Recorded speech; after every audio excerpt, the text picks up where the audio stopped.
आंबळे ग्रामपंचायतच्या हद्दीमध्ये ह्या सगळ्या नवीन कंपन्या आलेल्या आहेत आणि ग्रामपंचायत म्हणून किंवा स्थानिक भूमिपुत्र म्हणून स्थानिक नागरिक म्हणून आम्ही सर्व कंपन्या त्या ठिकाणी स्वागत केले आणि करत असताना निश्चित प्रकारे ह्या कंपन्या आल्यामुळे अनेक तरुणांना तिथं रोजगार मिळणार आहे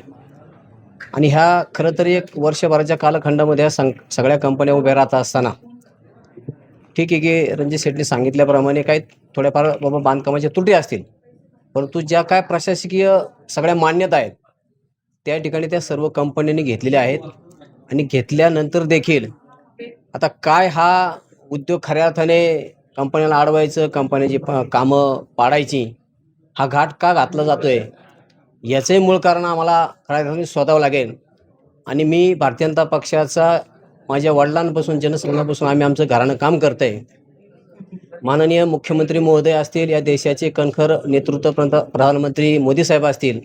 की ह्या देशामध्ये अनेक इतर देशातले उद्योगधंदे आले पाहिजे, रोजगार निर्मिती झाली पाहिजे आणि हा देश सुजलाम सुफलाम झाला पाहिजे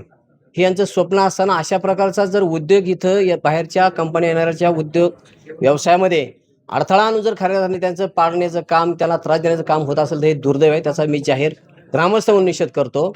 आणि खऱ्या अर्थाने आम्ही ह्या संपूर्ण कंपन्यांच्या बरोबर